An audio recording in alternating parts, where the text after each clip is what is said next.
करवाता हूँ, इसलिए हमारे साथ ब्रह्मलोक चलो। कि सिर में नारायण नारायण नारायण।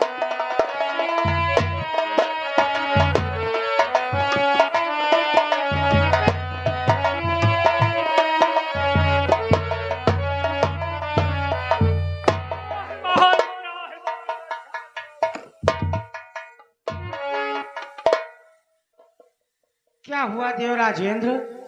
अरे पितामह कि है जगत पिता है महामहिमा, बढ़ गया असुर कुछ ऐसा है।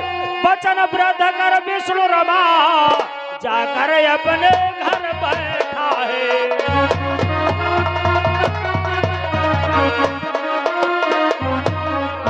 कि वचन वृद्ध कर विष्णु रमा, जाकर अपने घर बैठा है।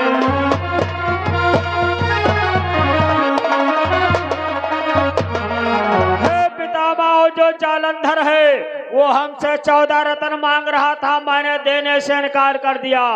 तब उसने हम सबको मारकर भगा दिया और मेरा सिंहासन छीन लिया। मैंने क्षीर सागरवासी भगवान विष्णु जी के पास गया। भगवान विष्णु जी मेरे सहायकार बन करके गए, परंतु उस राक्षस ने भगवान विष्णु जी को और माँ लक्ष्मी जी को वचन वृद्ध बना करके अपने घर में बैठा लिया। कि हे दीनानाथ दयाल, हे पितामह, यदि यही दशा रही नाथ तो रचना कैसे हो पाएगी। यदि पालनहार हुए बंदी, सृष्टि कैसे चल पाएगी।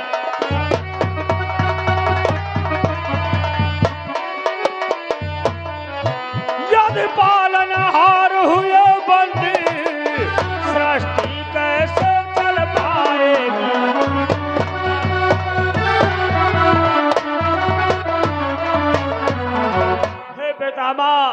अगर इसी तरह भगवान उसके घर में वचन वृद्ध बन करके बैठे रहेंगे तो सृष्टि का कारभार कौन देखेगा। इसलिए दया करिए भगवान, जीते जी इंद्र मरो रहा है, जीते जी इंद्र मरो रहा है। देखो तो असुरों का वैभव प्रताप दिन पर दिन आगे बढ़ रहा है।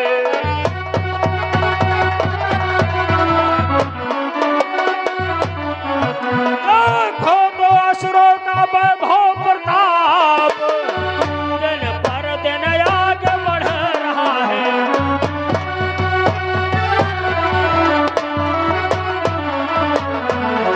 पितामह, अगर यही दशा रहेगी तो फिर क्या होगा। धारण रखो देवराजेंद्र। आज वो सम्राट जालंधर भगवान विष्णु माँ लक्ष्मी को वचन विरुद्ध बना करके अपने महलों में बिठा करके रखा है। हाँ पितामह, इसलिए आप चल करके उसका संहार करो। नहीं बेटा नारद, उसका संहार ऐसे नहीं हो सकता है। आखिर उसका संहार कैसे होगा? सुनो नारद, कि बेटा नारद यदि पूछ रहे जालंधर अति बलवान,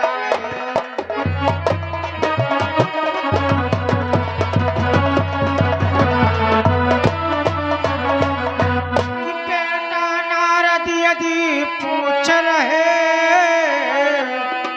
जालंधर अति बलवाला, और मृत्युलिखि शिव के हाथों कोई न मारने वाला है।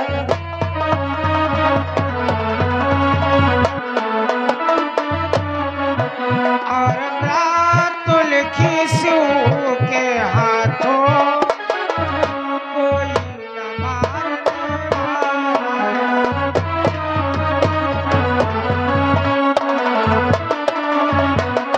ये बेटा नारद, तीनों लोगों में सम्राट जालंधर को कोई नहीं मार सकता है। यदि उसकी मृत्यु हो सकती है तो भगवान भोलेनाथ के हाथों से, अथवा कोई नहीं मार सकता। लेकिन पितामह, वो जालंधर तो भगवान शिव का अंश है, वो तो उसका संहार करेंगे नहीं।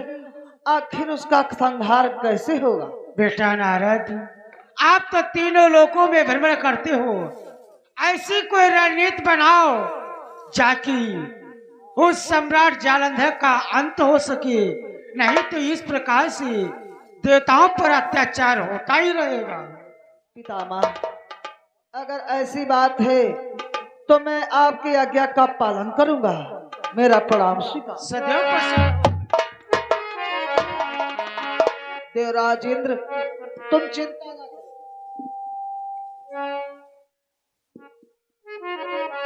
कि हे देवराज तुम साथ चलो, शिव से मैं तुम्हें मिलाता हूँ।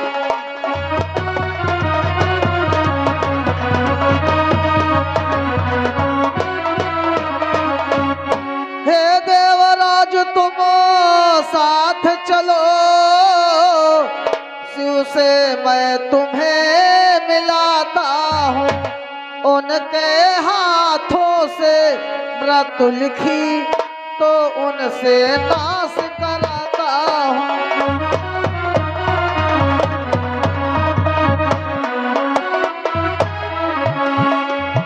उनके हाथों से मृत्यु लिखी तो उनसे नाश कराता हूँ।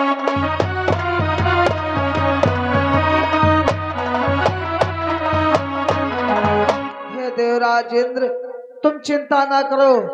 अगर पितामह ने बतलाया है उस जालंधर का संहार भगवान भोलेनाथ के हाथ लिखा है, तो हमारे साथ चलो कैलाश पर्वत। मैं तुम्हें भगवान भोलेनाथ से मिलवाता हूँ, उनके ही द्वारा उस दुष्ट का संहार करवाता हूँ। चलो भगवान। कि श्रीमन नारायण नारायण नारायण।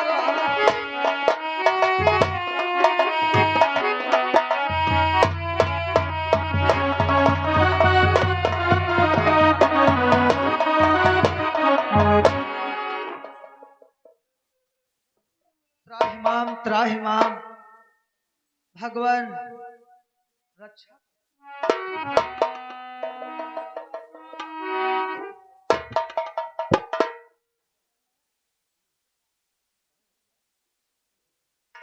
भगवान, जालंधर ने ऐसा अत्याचार कर रखा है।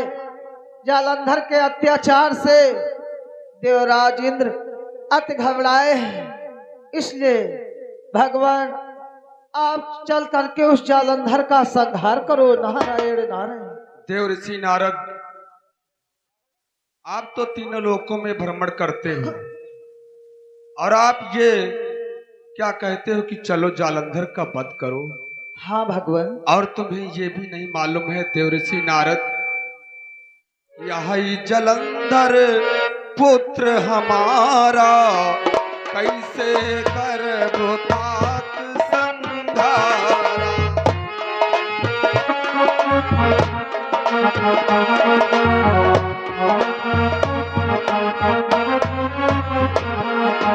यही जलंधर पुत्र हमारा कैसे करब पुत्र संहारा।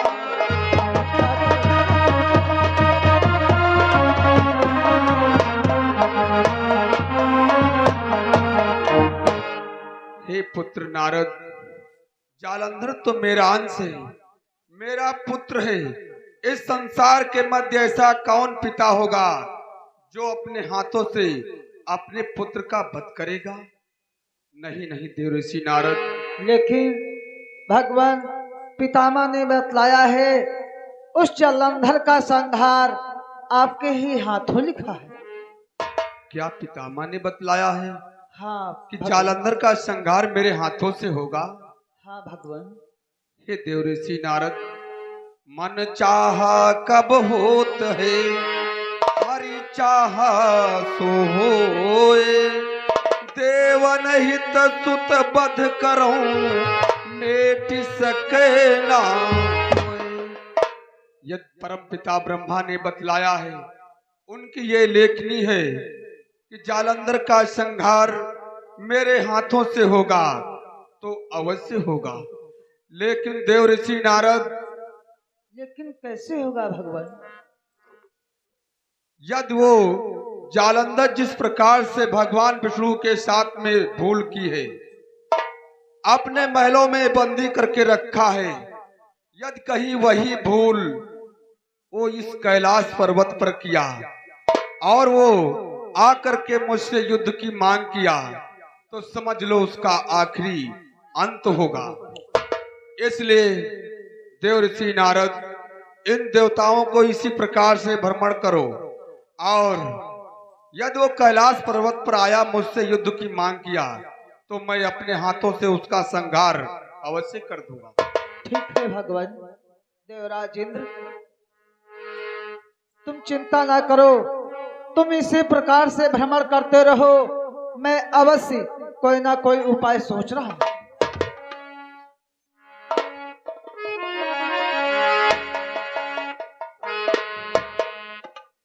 नारायण नारायण।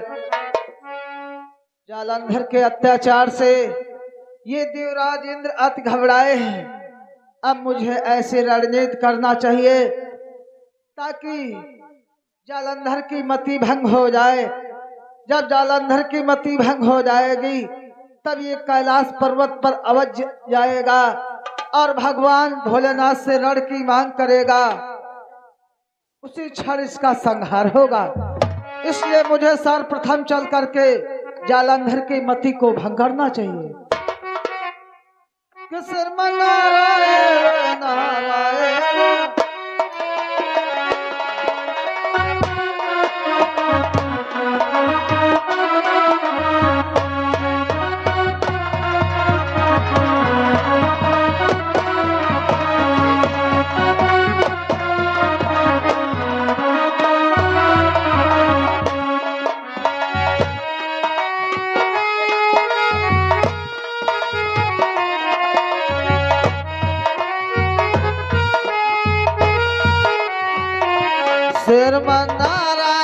नारायण नारायण नारायण। श्रीमन नारायण नारायण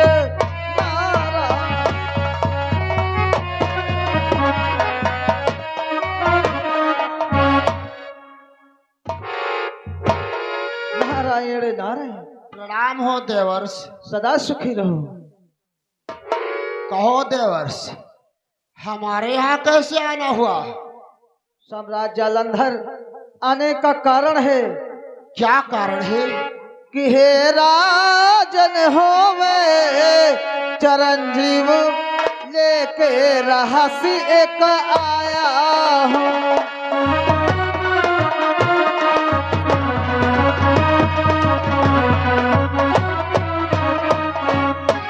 हे राजन होवे चिरंजीव लेके रहस्य एक आया हूँ। जब पहुँच गया सू शंकर धिंगी, कुछ वही रहस्य में पाया हूँ।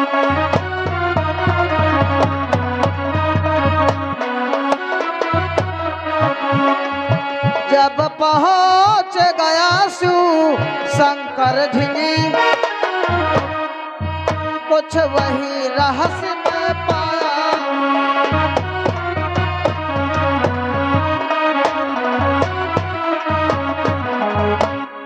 मैं इधर से विचरण कर रहा था। जिस समय मैं कैलाश पर्वत पर पहुंचा, कुछ मैंने ऐसे वहां पर रहस्य पाए हैं। जिस समय मैं वो रहस्य प्रकट करूंगा, तुम खुशी से झूम उठोगे। नारायण नारायण। देवर्ष, आखिर वो कैसा रहस्य है? वो जानते हो कैसा रहस्य है? कि तहा करते त्रिपुरारी बिहारा,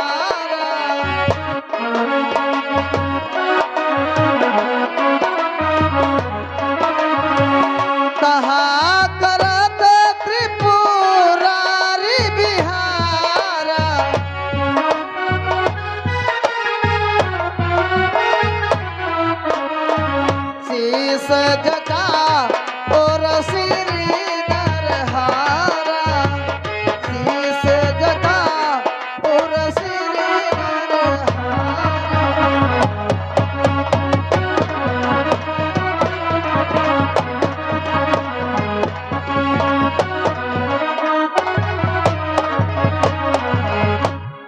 जहाँ पर भगवान भोलेनाथ विहार करते हैं, उनका वेशभूषा तो मानो सा लगता है, लेकिन वो अघोरी दिखाई पड़ते हैं। नारायण नारायण।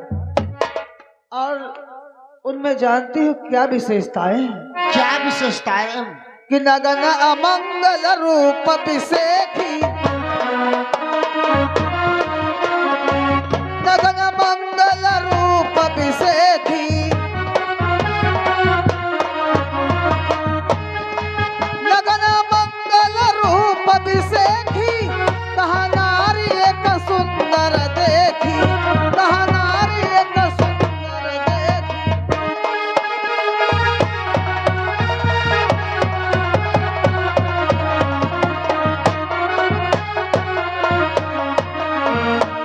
भगवान भोलेनाथ के पास ऐसी सुंदर देवी है, ऐसी वो सुंदर स्त्री है, अगर वो कहीं तुम्हें प्राप्त हो जाए तो तुम्हारे समान कोई नहीं होगा।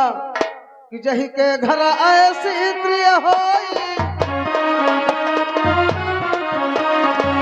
जही के घर ऐसी प्रिय होई, तेहि समान जग में नहीं कोई।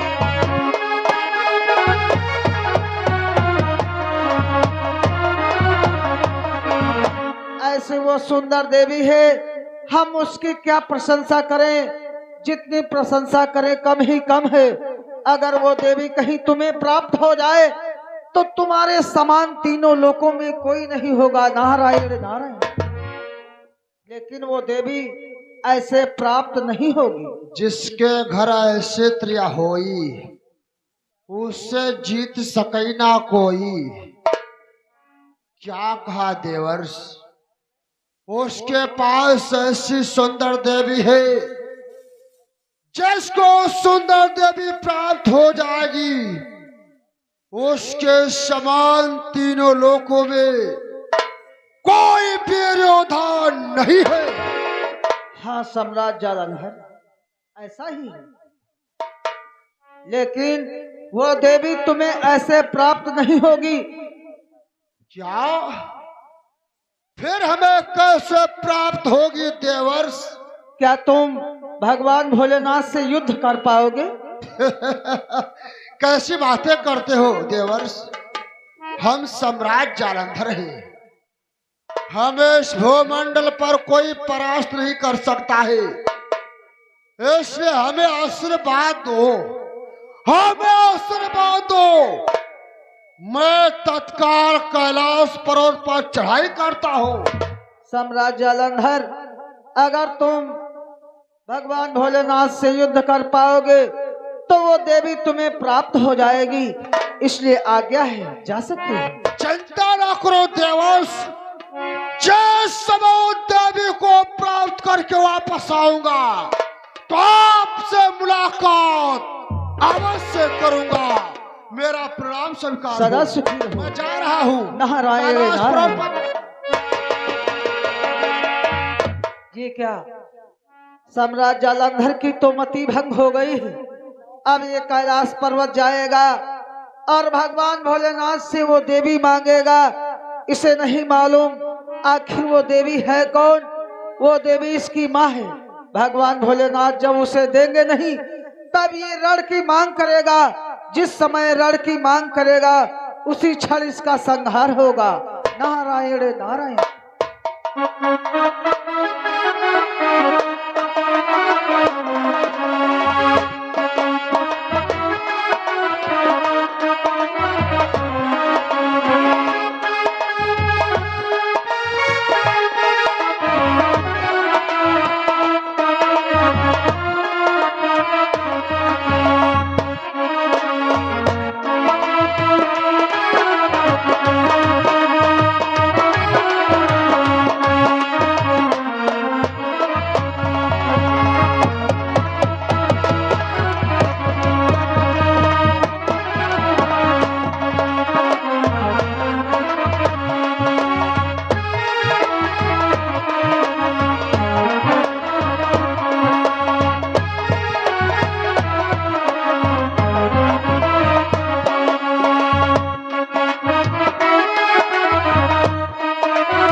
वाह, देखो तो भोलेनाथ को किस तरह से भांग के नशे में झूम रहे हैं। भोलेनाथ, भोलेनाथ, भोलेनाथ।